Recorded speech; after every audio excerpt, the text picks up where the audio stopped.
So hello everyone, welcome back to another video. তো আজকে কথা হলো মেগাস্টার শাকিব খানের আপকামিং নেক্সট প্রজেক্টের অভিনেত্রী কাকে দেখা যেতে পারে সেই বিষয় নিয়ে। তো প্রথমত মেগাস্টার শাকিব খানের আপকামিং যে প্রজেক্ট আসতে চলেছে সেটা কিন্তু চলতি বছরের মধ্যেই আসতে চলেছে, এটা তোমাদেরকে বলে রাখি। মেগাস্টার শাকিব খানের আপকামিং বিগেস্ট প্রজেক্ট হচ্ছে প্রিন্স প্রজেক্টটা কিন্তু এই মুহূর্তে এই বছরে আসবে না। প্রিন্স প্রজেক্টটা আসবে হচ্ছে আগামী বছর রোজার ঈদকে উপলক্ষ করে। তবে মেগাস্টার শাকিব খান সে কিন্তু পুরোপুরি মানে পরিকল্পনা করেই নিয়েছে বা ডিসিশন নিয়েই নিয়েছে, সে এই চলতি বছরের মধ্যে একটা বড় প্রজেক্ট আনতে চলেছে, যেটা সাবজেক্টটা একটু অন্য রকমের হবে। যেরকম মেন স্ট্রিম একদম out and out commercial cinema Shakib Khan করে, সেই রকম ধারার সিনেমা এটা নয়। এটা অবশ্যই মানে ওভার দ্য টপ এই জিনিসটা রাখা হবে, বা যতটা ভালোভাবে দেখানো যেতে পারে সেই জিনিসটাকে মেনটেন করা হবে, বাট এর কাহিনীটা একটুখানি সিরিয়াস সাবজেক্টের ওপর। তো অভিনেত্রী হিসাবে আমরা কাকে দেখতে পাবো এই সিনেমাতে, সেই দুটো নাম উঠে এসছে।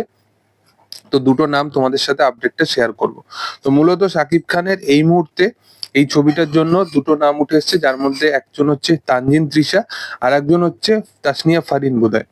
তো অনেকে বলছে যে তানজিন তৃষা যদি এই ছবিটার পার্ট হয় তাহলে হয়তো ভালোই হবে, এবং মেকার্সরা এই ডিসিশনটা একদম ঠিকঠাকই নিয়ে থাকবে। এবং শাকিব খান আমেরিকাতে ফেরার পরেই এই ছবির কিন্তু শুটিং এ বা এই ছবির যে সমস্ত প্রি প্রোডাকশনের যা যা কাজ বাকি আছে এইগুলোর ওপর কিন্তু সংযত থাকবেন। এবং মূলত এই ছবিটা মানে কোন প্রোডাকশন হাউস থেকে আসতে চলেছে বা কে প্রডিউস করতে চলেছে, এই ছবির অ্যাকচুয়াল প্রযোজক কে, ছবির অ্যাকচুয়াল বাজেট কত, কোথায় কোথায় শুটিং পরিকল্পনা করা হবে, সেই বিষয়ে কিন্তু এখনো পর্যন্ত কিন্তু কোনো রকম ভাবে কোনো আপডেট উঠে আসেনি। তো মেকার্সরা সেটা কি ডিসিশন নেয়, সেটা কি করে, সেটা হচ্ছে দেখার। তবে এখনো পর্যন্ত আপডেট উঠে আসেনি। আপডেট এলে তোমাদের সাথে অবশ্যই সেটা শেয়ার করব, যে শাকিব খানের আপকামিং প্রজেক্টের শুটিং বা কোথায় কি হবে। তবে একটা আপডেট মিডিলে উঠে এসেছিল, যে এই ছবিটা শুধুমাত্র বাংলাদেশে শুট হবে না, এই ছবিটা বাংলাদেশের সাথে সাথে মালয়েশিয়া এবং থাইল্যান্ডে কিন্তু শুটিং করার পরিকল্পনা চলছে।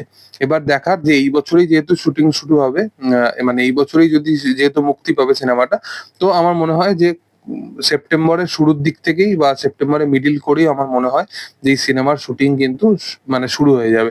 দেখার যে সেটা আপকামিং দিনে কি হয়। তবে তোমাদের সাথে যেগুলো আপডেট পাবো অবশ্যই শেয়ার করব। এর জন্য তোমাদের যেটা করতে হবে সেটা হচ্ছে চ্যানেল নতুন থাকলে অবশ্যই চ্যানেলটাকে সাবস্ক্রাইব করো, এবং পাশে থাকা বেল আইকনটা অবশ্যই প্রেস করে দিও, এবং ভিডিও ভালো লাগলে অবশ্যই তোমরা লাইক করো, শেয়ার করো, এবং থ্যাংক ইউ অল, বাই।